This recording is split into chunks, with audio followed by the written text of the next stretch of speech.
अभिषेक क्यों करते हैं? तो ये अभिषेक स्वर्ग के देवलोग अपने यहाँ पर जो पूजा करते हैं उस पूजा के लिए प्रारंभिक भूमिका जो है अभिषेक पूर्वक बनती है। तो अभिषेक पूर्वक ही पूजा सही पूजा कहलाती है। इसलिए अभिषेक जो है भगवान के बिंब के ऊपर जो धारा छोड़ी जाती है उसके माध्यम से वहाँ पर भगवान की शुद्धि के लिए नहीं है वो कि भगवान के ऊपर धूल बैठ गई है इसलिए शुद्धि कर रहे हैं। वहाँ तो भगवान का आलम्बन लेकर के अपने भावों की ऊंचाइयों को छूने के लिए अभिषेक किया जाता है। 4 प्रकार के अभिषेक होते हैं। प्रथम होता है जन्माभिषेक, दूसरा होता है राज्याभिषेक, तीसरा होता है दीक्षाभिषेक और चौथा होता है प्रतिमाभिषेक। तो जिनेंद्र भगवान की प्रतिमा के ऊपर जो अभिषेक किया जाता है वो प्रतिमाभिषेक कहलाता है। शंकरों का राज्याभिषेक भी इंद्र के द्वारा होता है। इसलिए जो 5 बालयती हैं उनका राज्याभिषेक नहीं हुआ, तो ये उनमें कमी मानी जाती है। जो हुंडा और सर्पणी का दोष आता है उसमें उसको भी गिना जाता है। क्रमबद्ध होती है या अक्रमबद्ध होती है, इस प्रश्न पे अपन मत जाओ। भगवान के ज्ञान में झलकता है जो कुछ, वो वहाँ पर दोनों प्रकार की पर्याय होती हैं। एक पर्याय जो होती है जैसे नित्यति निकाजित कर्म होते हैं तो उसमें उसी प्रकार से घटित होते हैं, और जहाँ पर जो कर्म में पुरुषार्थ के माध्यम से परिवर्तन भी हो जाता है तो वो उनके ज्ञान में उस प्रकार से झलकते हैं। क्योंकि अपने यहाँ पर एकांत नहीं है, अपने यहाँ पर जो चीज़ें होती ना वो हमेशा 2 पक्ष के साथ में है।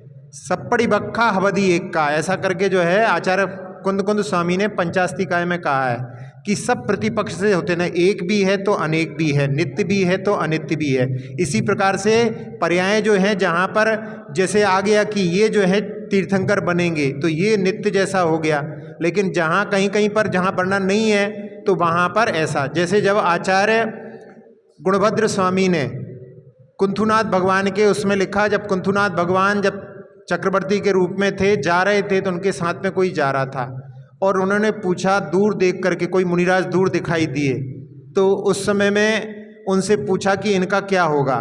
तो कुंथुनाथ तीर्थंकर अभी जो मतलब राज चक्रवर्ती की अवस्था में हैं, उन्होंने कहा कि या तो ये इस भव से मुक्ति प्राप्त करेंगे या स्वर्ग और इंद्र सुख को प्राप्त करेंगे। तो उन्होंने या शब्द से दिया, इसका मतलब है निश्चित नहीं कहा उसमें। तो जहाँ जो निश्चित होते हैं उनमें जहाँ पर निधत्ति निकाजित कर्म के माध्यम से उनको वह निश्चित रूप में जानते हैं, और जो अनिश्चित होते हैं वो अनिश्चित के रूप में जानते हैं। तो इसलिए दोनों हैं, इसलिए अपन उसको कहो क्रमबद्ध, और क्रमबद्ध जो है शब्द आगम में कहीं है ही नहीं, ये तो जो है बात के समय की उपज है। एक इंद्र की उम्र ज़्यादा होती है, देवियों की उम्र कम होती है, इसलिए उनके जीवन में इतनी इंद्राणियाँ निकलती हैं। जो ऊपर वाले इंद्र हैं उनकी और ज़्यादा निकलती हैं। हाँ, सौतरमिंद से भी ज़्यादा, क्योंकि उनकी उम्र ज़्यादा है, ऊपर की जो है ना वहाँ पर जो ज़्यादा उम्र है उनकी, तो इसलिए जो है वहाँ पर ज़्यादा निकलेंगी। सौतरमिंद की उम्र सबसे कम है, 2 सागर जो है उसकी है, और ऊपर अपन नहीं पढ़ते उसमें, जहाँ ऊपर बढ़ती जाती है आयु, स्थिति बढ़ जाती, स्थिति प्रभाव सुखद्युति लेशा विशुद्धि इंद्रिया बदी विषय तोधिका, ऊपर बढ़ता जाता है। वैसे ऊपर देवियों की भी आयु बढ़ती है, तो उसमें देखना पड़ेगा रेशो कैसा है, मतलब कि उनके कितनी जो है देवियाँ उनके उसके जीवन में बनेंगी इस प्रकार से। अब इसको जो है कैलकुलेशन करके देखेंगे तब समझ में आएगा, लेकिन अच्छा है, इस पर दृष्टि डालना चाहिए कि उनसे कम है कि उनसे ज़्यादा है, ऐसा नहीं। देखो ना, जैसे 2 सागर की आयु है उसकी इंद्र की, और जो सची आ रही हैं उनकी आयु जैसे वहाँ पर 5 पल्ले की है। तो जब इसकी 2 सागर पूर्ण होगी, उसके थोड़े दिनों पहले यदि कोई आई होगी तो फिर वो अकेली ही रहेगी ना उस समय में। नहीं, ये हो ना, इनका स्वयं प्रभा का हुआ ऐसा। जो स्वयं प्रभा देवी थी, जो श्रीमती, जो कि युवराज श्रेयांश का जीव था, वो ऐसा ही हुआ कि वहाँ पर जो ललितांग देव की मृत्यु हो गई और वो अकेली रह गई। तो फिर उसकी बाद में उसने जो है मेरू के जिनालय में वहाँ पर उसकी जो है मतलब संलेखना पूर्वक, जैसे उसने देवों में ऐसे होती नहीं, लेकिन उन्होंने भी नमोकार मंत्र पढ़ते हुए भगवान का स्मरण करते हुए देह का विसर्जन किया। हर देव के जो है जीवन में 32 कम से कम देवियाँ होती हैं, तो उसमें जो है वो आती रहती हैं, निकलती रहती हैं, जिनकी आयु पूर्ण होती जाती है दूसरी आ जाती हैं। जब भी जन्म होता है, सुनो, दो जो हैं स्वर्ग हैं, दो स्वर्ग, दो जो है विमान हैं जिसमें सारी देवियों का जन्म होता है। वो दो विमान हैं, दो विमान हैं, उसमें देवियों के लिए जन्म की स्थिति है। वहाँ पर ऊपर ऊपर के स्वर्ग के देव सब उनको लेकर के जाते हैं, और जब उनका जन्म होता है तो जैसे परिवार के जो लोग रहते हैं वहाँ पर देव लोग आकर के उनको लेकर के जाते हैं। तो उनका जब जन्म होता है तो सब लोग एकत्रित होते हैं, पता पड़ता है कौन आया नहीं आया। तो जैसे यहाँ पे होता है वैसा वहाँ भी होता है। वहाँ पर जो है सब अपने अपने परिवार वाले जितने लोग रहते हैं सब लोग, सबको जो है वहाँ पर जब बाजे आजे, वहाँ पर भी बाजे बजाने का काम, किल्विश जाति के देव वहाँ पर बाजे बजाने का काम करते हैं। जब भी किसी का जन्म होता है बाजे बजाने पहुँचते हैं वहाँ पर वो। तो ये उनका मतलब सारे परिवार को पता पड़ जाता है, सब लोग आते हैं, उनका स्वागत करते हैं कि आप हमारे परिवार में आए, ऐसा करके। तो व्यवस्था वहाँ पर व्यवस्थित है। अवधि ज्ञान है उनके पास में, तो उनको सब मालूम रहता है कि कौन की नियोगिनी देवी का जन्म हो रहा है, ऐसा करके। तो उनको सब, और सब व्यवस्थित रहता है। ऐसा नहीं कि कोई जैसे यहाँ पर जो है बच्चे बदल जाते हैं हॉस्पिटल में, ऐसी स्थिति नहीं है यहाँ पर, ऐसी स्थिति नहीं है वहाँ पर, क्योंकि सब व्यवस्थित है वहाँ पे। पूरा जो है ना, मतलब एक प्रकार से कहना चाहिए कि जैसे कंप्यूटराइज्ड होता है सिस्टम, ऐसा सिस्टम है वहाँ पे।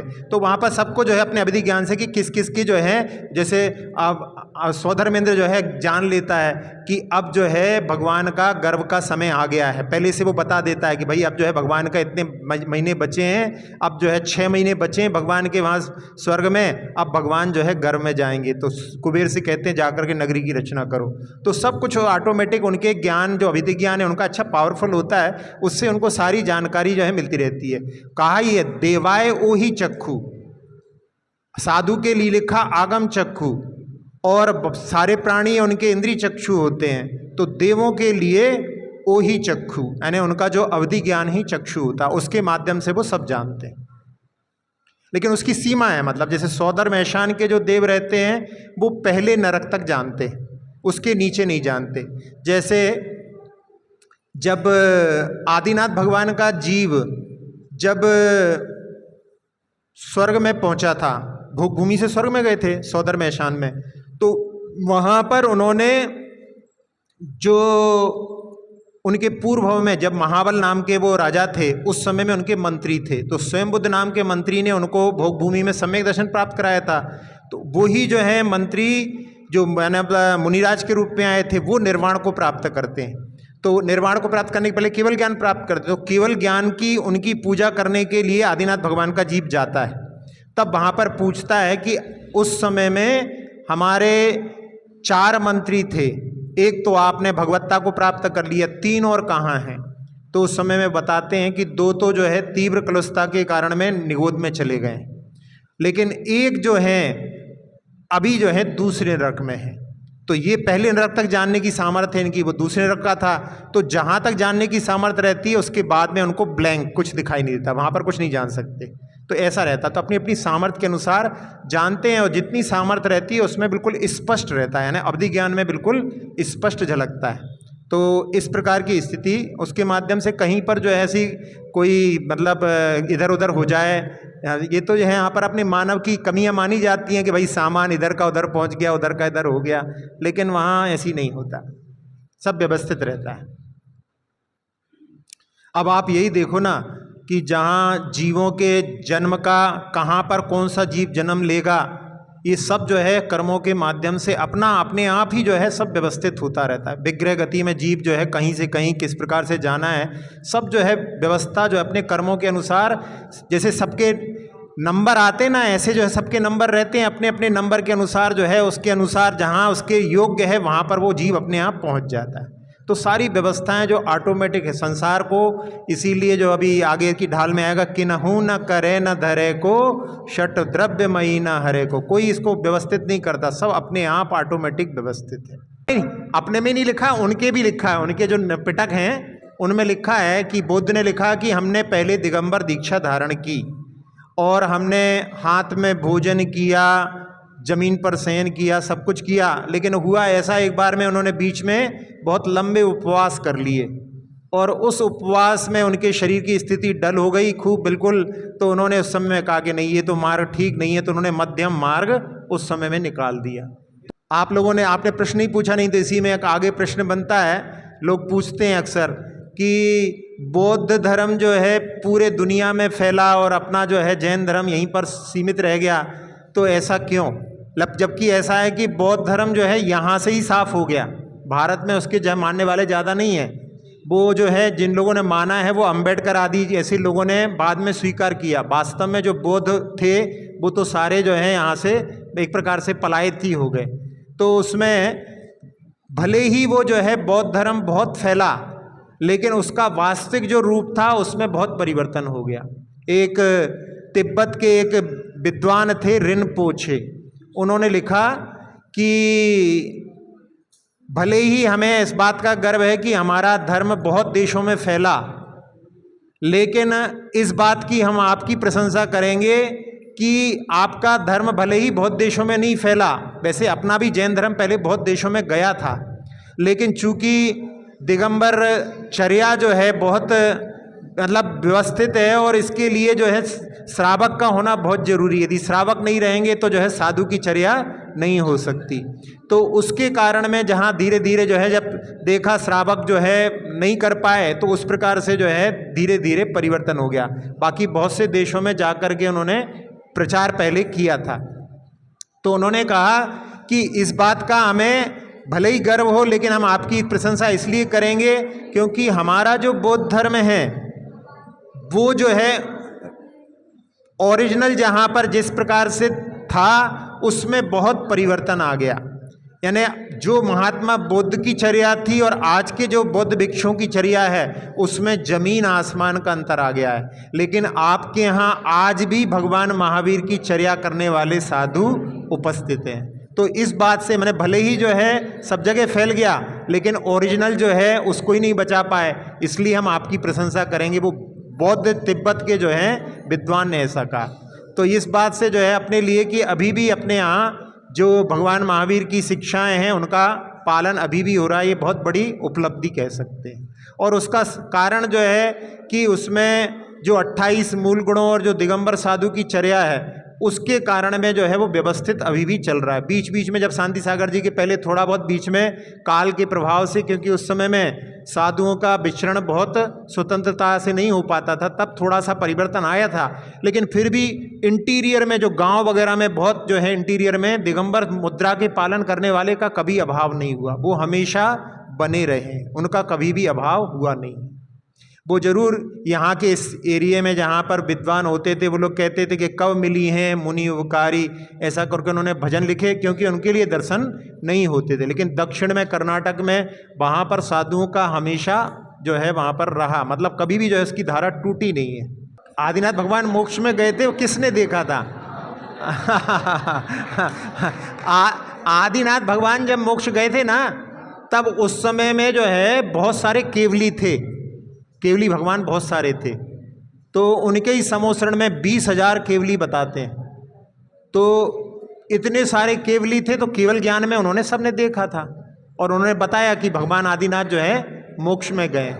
जिनवाणी के द्वारा तो मतलब भगवान की जब वाणी खिरती है तो उसमें बताते हैं कि आदिनाथ भगवान का मोक्ष हो गया है। जब आदिनाथ भगवान को मोक्ष होने वाला था उसके 14 दिन पहले उन्होंने समोशरण को छोड़ दिया था, समोदशरण को छोड़ दिया था। और बहुत सारे लोगों को सपने आए थे, उनमें सपने में भरत चक्रवर्ती को भी सपना आया था। उन्होंने देखा जो मेरू है, मेरू जो है बढ़ करके जो है मोक्ष में पहुंच गया है। मेरू जो है 1 लाख योजन का है, लेकिन उसकी ऊंचाई बढ़ करके मतलब मोक्ष पहुंच गया है, ये उनके सपने में आया था। सेनापति थे तो उनके सपने में आया था कि एक सिंह जो है जिस पिंजरे में बंद था उसने पिंजरे को तोड़ करके उसने छलांग लगा दी, मतलब जो है मतलब मृत्यु के रूप में उनका बता रहे थे कि उनके लिए जो उनकी आयु समाप्त होने का दर्शन था। और एक में जो है सूर्य का भी आया था उसमें कि सूर्य का सपना देखा, तो सूर्य भी जो है वहाँ ऊपर जाने के लिए तैयार है। ऐसे कुछ सपनों के माध्यम से। और एक सपना जो कि सुभद्रा जो कि भरत चक्रवर्ती की पत्नी थी, उन्होंने देखा उसमें कि सची के साथ में जो उनकी पत्नी जो यशस्वती और नंदा वो जो है रुदन कर रही हैं, 3 लोग रुदन कर रहे हैं, सची भी रुदन कर रही है, ये सपना देखा था। तो जब पूछा तब वहाँ पर पता पड़ा कि भगवान ने समोशरण छोड़ दिया है। फिर जाकर के भरत चक्रवर्ती ने 14 दिन वहाँ पर पूजा की और उसके बाद में फिर भगवान को जो है मोक्ष हुआ। कल का जो प्रसंग था उसके बारे में हम बताएं आपके लिए। कल बच्चों के लिए अपन मोबाइल आदि के लिए बोल रहे थे। आज पेपर में एक ऐसी घटना आई है कि इंदौर में एक बेटी और एक बेटे ने अपने माता पिता के अगेंस्ट केस किया है और केस में पुलिस वालों ने उनके अगेंस्ट धारा लगा दी, उनकी बात सुनी नहीं, वो हाई कोर्ट में फिर वहाँ पर रोका गया।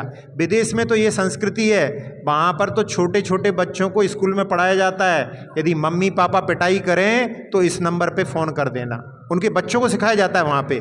तो वहाँ तो बहुत सारे केस होते हैं और बहुत सारे जो है माता पिता जेल में जाते हैं बच्चों की शिकायत के कारण में। लेकिन अब भारतीय संस्कृति में ऐसा नहीं होता। भारतीय संस्कृति में तो ये कहा जाता है कि जब तक बच्चा जो है छोटा है तब तक उसको नातू लालिए ताड़िए, यानी उसके लिए पिटाई करना चाहिए। ये अपने भारतीय संस्कृति में बताया है। छोटा बच्चा है तो वो पिटेगा भी, लेकिन अब वो चूँकि आजकल जो है लिबरलाइजेशन चल रहा है, सब जगह जो है विदेशी संस्कृति हावी हो रही है, तो उसका प्रभाव है कि वहाँ पर ऐसी जो है स्थितियाँ बन रही हैं।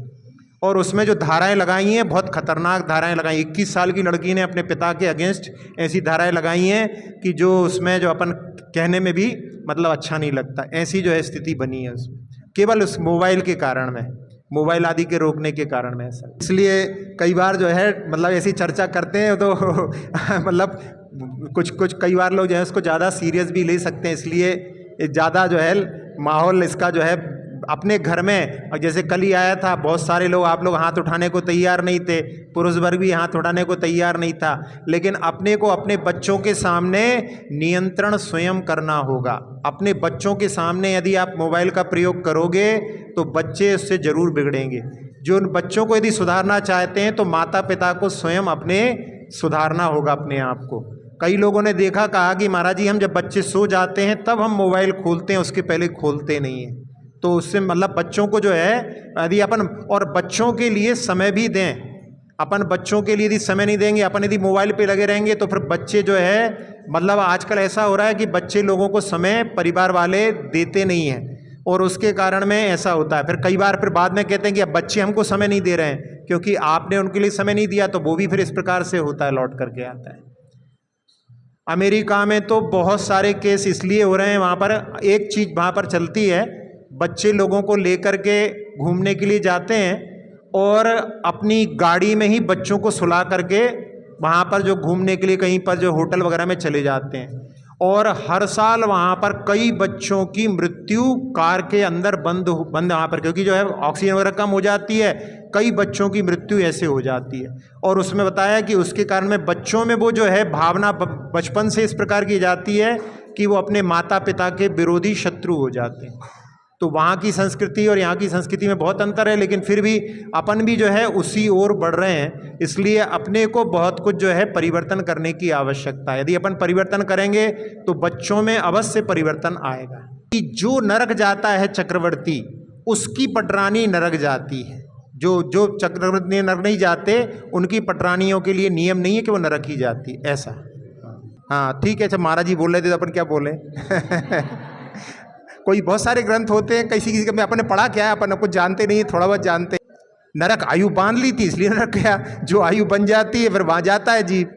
तो उसमें जो आयु बन जाती है फिर उसमें परिवर्तन संक्रमण नहीं होता। अपने को ये देख करके यहाँ पर समझना चाहिए कि जैसे पहले हमने बताया था उस समय में, वहाँ पर वो विचार करता है राजा श्रेणिक कि यदि हमारी आयु परिवर्तन हो जाए तो हम प्रयास करके देखते हैं, लेकिन आयु में संक्रमण नहीं होता, संक्रमण के योग्य प्रकृति नहीं है।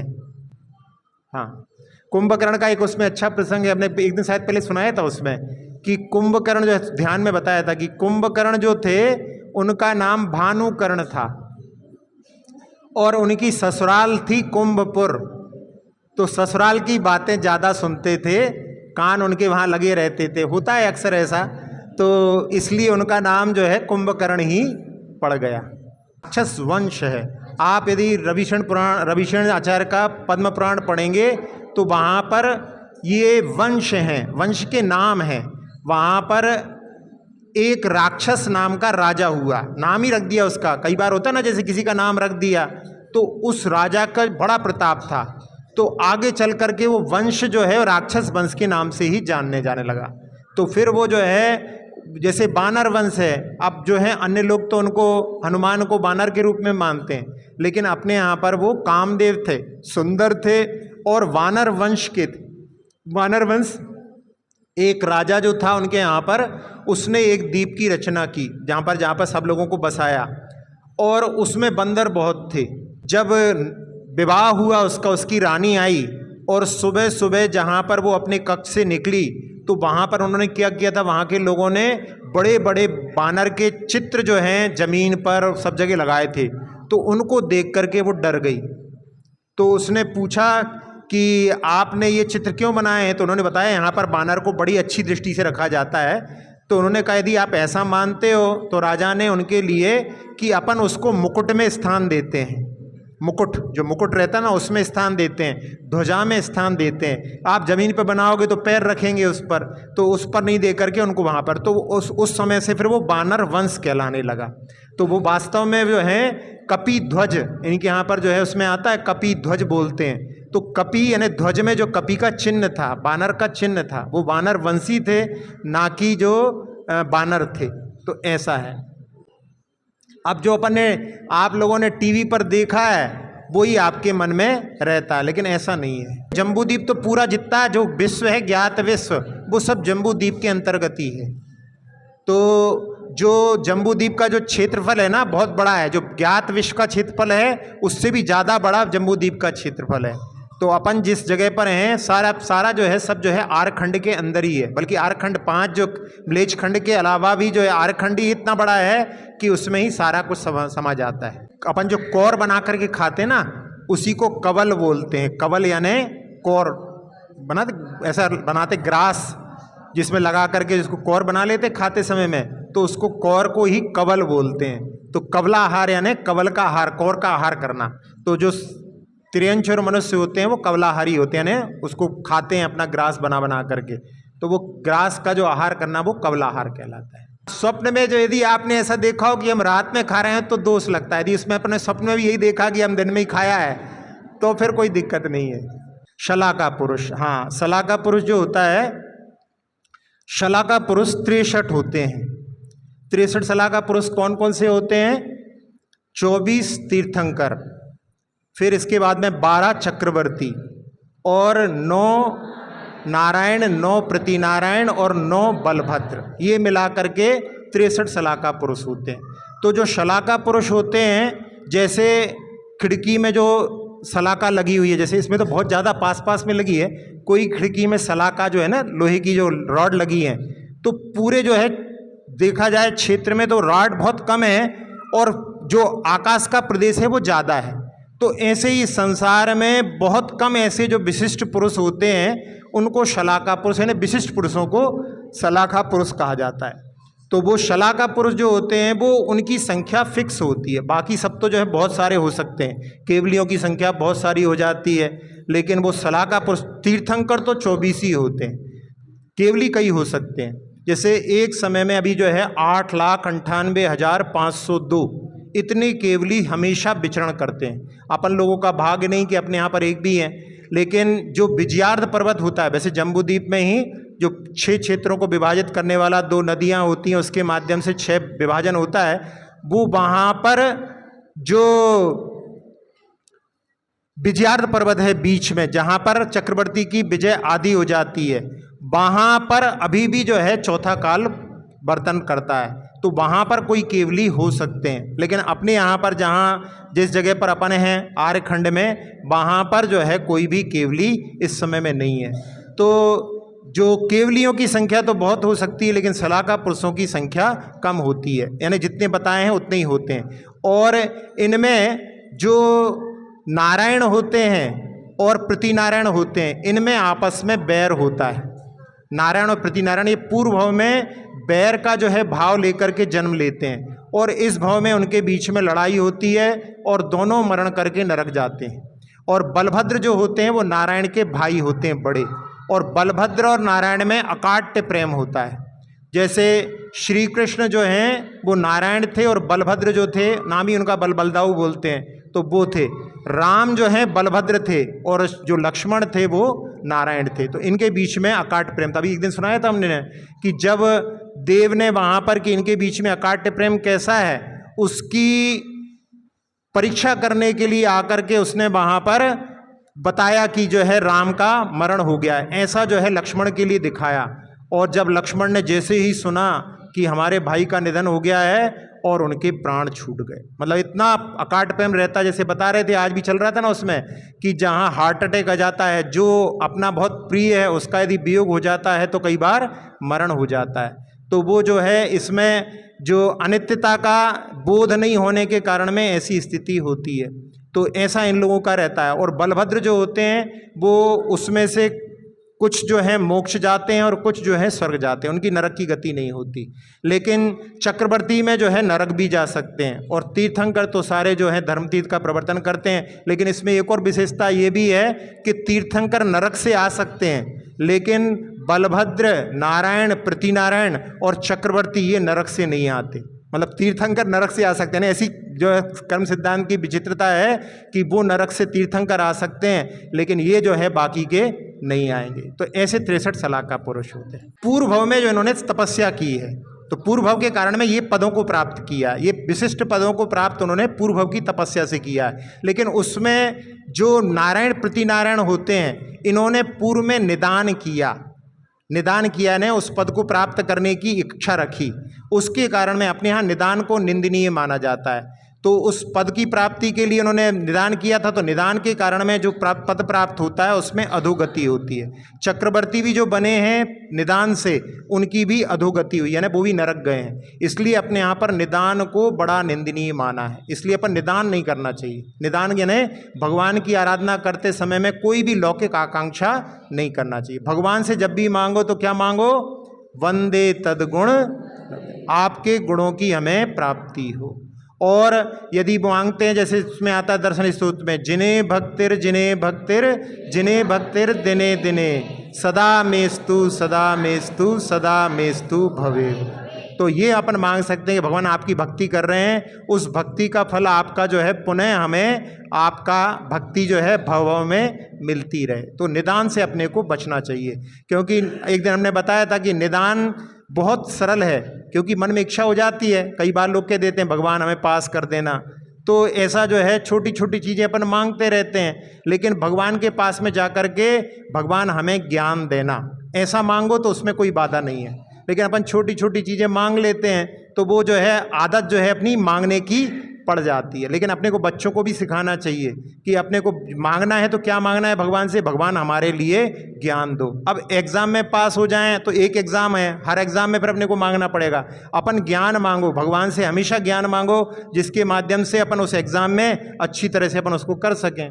तो उसकी कोई बाधा नहीं। ज्ञान भगवान के पास, ज्ञान भगवान ज्ञान के स्रोत हैं, तो उनसे अपन ज्ञान मांगेंगे तो उसके माध्यम से अपने आप ही अपनी जो समस्या है वो सॉल्व हो जाएगी।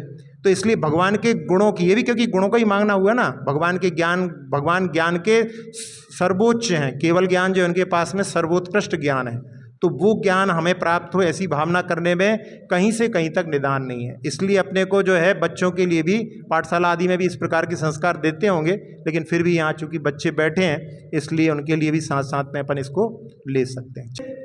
आप यदि आराधना करते हैं, पुण्य का कार्य करते हैं तो उससे जो है मिलता है। लेकिन ये बता रहे हैं हम कि यदि छोटी चीज़ मांगोगे तो छोटी चीज़ मांगने पर छोटी चीज़ मिल जाएगी, बड़ी चीज़ जो मिलना चाहिए उससे आप वंचित रह जाओगे।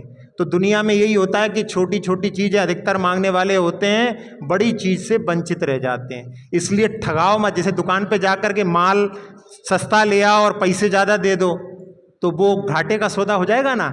इसलिए जो है भगवान के सामने, भगवान जैसे आप लोगों के यहाँ पर विवाह आदि होता है तो उसमें क्या करते हैं आप लोग, कुछ लिफाफे वगैरह देते कि नहीं देते हैं? तो लिफाफे देते समय फिर लिफाफे की लिस्ट बनाते हैं कि किन के यहाँ से कितना आया था। फिर अगली बार जब आता है, देने की बारी आती है तो वही लौटाते हैं।